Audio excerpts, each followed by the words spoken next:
Hi everyone, it's Angela Dahlgren and welcome back to my channel. Last video, we booked my room and my flight for Walt Disney World for my trip with my sister-in-law, and today we are going to make our dining reservations. Last time I was very low energy because I did not have my coffee soon enough in advance, but I have it right now and I've been nursing it for a while, so let's get ready to rumble! Let's get ready to rumble! And like 10 people hit the unsubscribe button. So typically you want to make Walt Disney World dining reservations about 180 days in advance. That's the earliest you can do it, and I would recommend getting as close to that as possible for popular restaurants like Cinderella's Royal Table, Be Our Guest, things of that nature. I am well past that date, but I have a few tricks up my sleeve for increasing my odds of getting those popular restaurants. I've already been talking to my sister-in-law about the restaurants that she wants to dine at. So I figure what I'll do is as I book, I will tell you a little bit about the restaurant and what I like about it, maybe what I don't like about it, and we'll go from there. Okay, let's get started. Ooh, maybe we'll FaceTime her too. All right. This is too much. I need to calm down. So during our trip, we're also going to Universal Studios to go to the Wizarding World of Harry Potter. You're a wizard, Harry. My sister-in-law has never been there, so it's gonna be a big day. Like just watch out. If we vlog, like it's gonna be pretty magical. So how I figure out which day we're gonna do Universal is by looking at the crowd calendar. I do use the Touring Plans crowd calendar. I no longer work for Touring Plans. I had a wonderful 5.5 years with them, and I just love them. They're amazing. But I do look at their crowd calendar, and I compare the crowds at Disney World versus the crowds at Universal, and I pick the highest day at Disney World, and then if the one at Universal is lower, that's the day I go. And it's really groundbreaking, you guys. So these are the Disney World crowds, these are the Universal crowds, and I just lined up the days so I can look back and forth. I know, my strategy is just amazing. So this is the day we get in, this is the day we leave. I'm not gonna do Universal on either of those days because it'll only be a half day and we're doing both parks, so I really wanna maximize my time. So then we go to the next day. It's gonna be a 4 overall, 5 in Magic Kingdom. It's gonna be a 3 at Universal here. So I think this is the day that we should go with. So now I know that that's the day I'm blocking and we can move on and make our reservations. Now I have talked to my sister-in-law about the restaurant she wants to eat at, but I think we should call her to see, just to see if there's anything extra. There she is! Hello. You're on camera right now. Oh, I'm trying to turn my fireplace on. You're on? Do you want to say hi? Hello. Okay, yeah. See, you're on camera.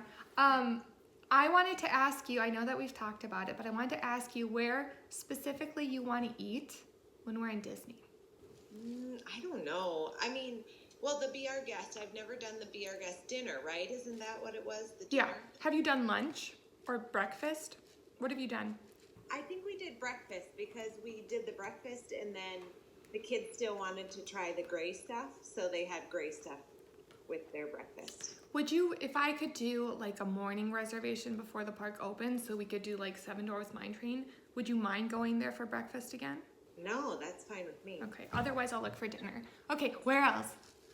Otherwise, I feel like, well, I mean, I could always do Cinderella's Royal Table. Who wouldn't? But as far as Princess Dining, you haven't done the Bon Voyage breakfast I mentioned, No. and you haven't done Akershus in Norway. No, I want to do both of those because I've heard good things about both of them, but I want to do the Bon Voyage because don't they have like a bunch of characters at that one? Yeah, you meet the princes and the princesses. Okay. So that's really cool. Oh, yeah, that's what it was. Okay. Because we could like Skyliner over there, eat, and then go to Epcot or Hollywood Studios that day. And then what about like Hollywood Studios or Epcot? I think you mentioned Italy, if not Akershus. Yeah, but I think I'd rather do the Norway one, I think. Yeah. If I can't get the Bon Voyage breakfast, then I'll look for Akershus. Okay. Have you been to the Star Wars Cantina? No. It's such a fun bar.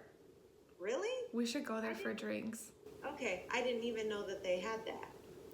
Let me introduce you. We planned on doing a lot of quick service, you and me, because we like running around. Yeah. And just doing the parks. Yeah. But it'd be nice to do a few sit down. Okay. A few moments later. She wants to spend a lot of time at Magic Kingdom, so I feel like we'll go there at least a couple times during our trip. Okay, well, I'm just gonna put in the day we arrive and look at dinner and we'll just do all of the resorts. You can filter on the Walt Disney World website. You can do this for resorts by searching for just value, moderate, deluxe. You can filter by dining by just choosing the in-park restaurants versus the whole resort and all of the resort dining options as well. Honestly, she's gonna wanna go straight to Magic Kingdom because I know her, so I am gonna use that filter. So this is what we have open for dinner. We have Diamond Horseshoe, Crystal Palace. Not available is Be Our Guest, Cinderella's Royal Table. She has always wanted to do Be Our Guest for dinner, and I'm going to try to get that. I will tell you just from personal experience, and this is my opinion, we all have different opinions. It's okay to have different opinions, this is mine. That's my opinion! Just from my opinion, I don't think that dinner at Be Our Guest is worth it. It's like $60 a person, and the food is good, but it's not fantastic. The ambiance is really neat, and it's nice that it kind of turns into a sit-down restaurant at night. I would personally rather go there for lunch. I think the lunch food is much better, and it is loud because it's treated more like a quick service. So the ambiance, although beautiful surroundings, does get a little loud. That being said, I've eaten at Be Our Guest several times. I really do enjoy it just because I'm a little Disney princess girl at heart, so eating in the Beast Castle is amazing. But I'm going to look for dinner, and if I can't find dinner, then we're gonna do breakfast, because if I can get like an 8 a.m. reservation before the park opens, then we can ride Seven Dwarfs Mine Train before it opens to everyone else. So I'm not gonna pick Crystal Palace because she's going there next week and eating there. If you haven't done Crystal Palace, it's a buffet, it's a character buffet, and the Winnie the Pooh characters there are so cuddly and so sweet. And I've eaten there twice, and I really do enjoy it. I've been there for dinner, and the food's pretty good. And yeah, so that's definitely one that I recommend checking out, especially if you or your child or whoever is a Winnie the Pooh fan. You know, looking at this, I think we might just do quick service this day, the day that we get in. We do plan on doing quick service most of the time we're there because we're both people who like to run around when we're at Disney and just kind of run ourselves ragged. So I think we're gonna skip this day. So going to the next day is our Universal day. So not taking that into consideration. So that brings us now to the next day. I think we're gonna go to Hollywood Studios that day because it's going to be a 2 on the crowd level. So I put in breakfast for 2 at Hollywood Studios on this day. Hollywood and Vine is a good character dining experience. The characters are fantastic. I recommend getting one of like the last reservations at the end of the night before the park closes because there's no one in there, so the characters visit you more often and they just do crazy scenes from different movies. Like I think Goofy and Minnie or someone acted out a scene from Titanic and it was hilarious. But they have Oga's. So let's do 9:55. I really like Oga's Cantina. Even if you're not a Star Wars fan, it's just really cool. It's kind of like Trader Sam's where a lot of things are just happening in there. It's very much kind of like that college scene where everyone's loud and having a good time and the bartenders and the waiters are just goofy, and even like I said, if you're not a Star Wars fan, you're gonna enjoy this, and the drinks are really fun. Drinks are a little expensive, but if you have one or whatever, and treat yourself, it's very fun. And they also have non-alcoholic treat beverages that are just as good. I really enjoy going here. I've been here, let's see, twice. So I definitely recommend it. Plus I am a Star Wars fan, so whenever I get to be in that atmosphere, it's a good day. So now I'm looking at Epcot for dinner because we can just go between the 2 parks since we both have an annual pass. She said she would rather do Akershus over Italy when I talked to her about Epcot restaurants, but she also wants to do the Bon Voyage breakfast at Trattoria Al Forno, which I do have a video of that on the Touring Plans YouTube channel. It's like the most favorite video I've ever made. I had so much fun there. Akershus has a table for 8 p.m., so it's a little late for when we're gonna wanna eat. Beer Garden, Chefs de France, Coral Reef. These are all really good options, and that's the nice thing about Epcot is Epcot always has a lot available. You can always find a good food option at Epcot. So they do have Tutto Italia at, let's see, what was that, 4:30 p.m.? So let's do that for now. And if I find Akershus later, then I will book that. Also know that you can go into your dining reservations and you can modify them to see if you can get a later time or adjust the number of people. I do this all the time leading up to my trip. So even though I'm eating at 4:30 right now, I'll probably go in closer to my trip and see if I can modify it. Just check a couple times every day. that kind of thing. Also, when you're booking a dining reservation, they do give you a slot to put any allergies that you have. My mom does have food allergies, so whenever we go, I always fill that out. And then they know before you dine to come out and ask you what your allergies are, what you can and can't have. They usually send the chef out. So always make sure that you do that if you do have allergies. So Tuesday we get there. Wednesday we're at Universal. Thursday I've covered. Friday, I bet she'll want to go back to Magic Kingdom. I bet she will. So let's take a look. And this is when I'm gonna look for that reservation, that early Be Our Guest reservation. So how I like to do these early morning breakfast reservations inside the park is I like to book them about an hour to 45 minutes before the park opens. Especially if it's a place like Be Our Guest where it's a pretty fast turnaround. If it's a sit down like Crystal Palace or whatever, you might want to go more towards that hour before mark. But I do this because then you're already inside the park when the park opens. So you kind of already have an advantage. You can do Seven Dwarfs Mine Train right away, then you can run over to Space Mountain or Frontierland and New Splash Mountain, and then you get more rides done before you even start using your fast passes.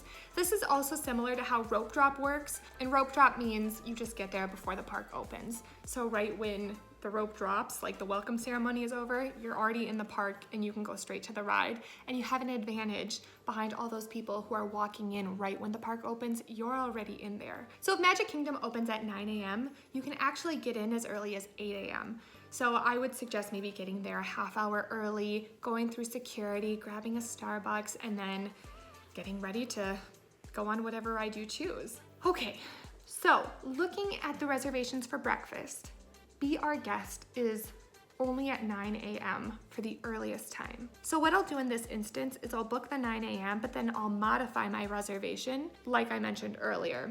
So I'll go in, modify, look for an earlier time. If they have it, then I'll switch. So I have my dining reservation for Be Our Guest for an early breakfast, but it's not the time I want. So yes, I can go and modify later on, or I can use my little magic trick that I feel like people know about, but I'm just gonna pretend that it's my idea.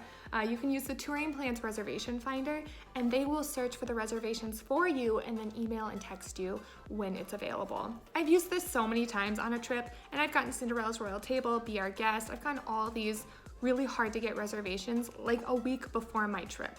So it does really work. I really do recommend it. And yeah, give it a try. I still really want to do the character breakfast at Trattoria Al Forno. It's one of my favorite ones. I have a video on the Touring Plans YouTube channel about it. And the food is really good. They give you really large portions, and the staff, they're just so friendly. I really can't recommend this dining experience enough. It's probably my favorite character dining experience, if I'm honest. And they have a 10:15 dining reservation, so we're gonna do that. So this interrupts my Oga reservation. I think I'm going to book it anyway, and then book Ogas for later in the day when we need like that afternoon siesta. We don't want to go back to our room, but we definitely need a break.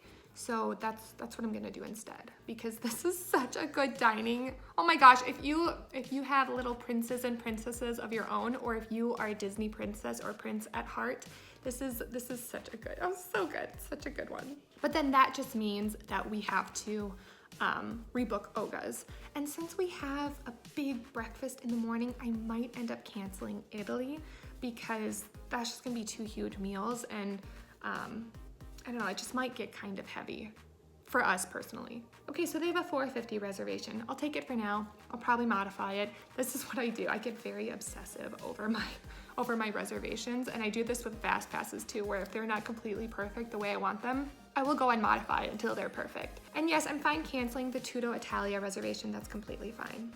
Tutto Italia is one of those places where I think people are thinking, okay, it's just like Italian food, whatever. It's really, really good Italian food. So if you are a lover of Italian food, I do think that you should try it. Or go over to the pizza place via Napoli and get the pizzas. The pizzas are huge, and they put these teeny tiny pepperonis on top. It's really good. So don't underestimate Italy. They are very good. They know what they're doing. Okay, so we have Oga's, we have Be Our Guest, and we have the Bon Voyage breakfast. I did not look for the Be Our Guest dinner like Katie wanted, because since she loves Magic Kingdom so much, I figured it would be more beneficial to be in the park early and get more rides done, so then maybe we can relax a little more in the afternoon. So even though I made this reservation, I will double check with her after everything's done and make sure I have her blessing. But she's so awesome, she just lets me do whatever. She's like, yeah, plan it, I don't care. So looking at everything, I have nothing the day we get in because I figure we're gonna do quick service at Magic Kingdom. The day after, we're gonna go to Universal Studios. The day after that is our Bon Voyage breakfast, which I am gonna try to move up a little bit if I can, and then Olga's Cantina in the afternoon/evening, which again, I'm gonna try to move up. The next day is early breakfast at Be Our Guest, another thing I'm gonna try to move up. And you can mobile order your food in advance for Be Our Guest. So the night before or whenever, you can order your food so that it comes out faster, and that's something I really like doing because then I could just kind of eat, go on rides. So I feel good about these reservations. I might add one, I might take one off, but I feel good about these, and I'm definitely gonna be modifying the times. So that's all I have for this video. Let me know in the comments how you decide which days you're gonna go to which parks. Do you go by when you can get your dining reservation? Do you go by the crowd calendars like I do? Let me know. Also, if it's important to you, I can show you what I spent at each restaurant when that time comes as part of my transparency, showing you exactly what I cost so you get a better idea of what the price of a Walt Disney World trip is. Again, just let me know. Be sure to like this video and subscribe if you want to, and I'll see you in the next one. Bye. 1, 2, 3, 4, tell me that you love me more. My boyfriend's back and you're gonna be in trouble. Hey, we're 1,000 miles from comfort. We have traveled land and sea into the unknown. Show yourself, I'm dying to meet you.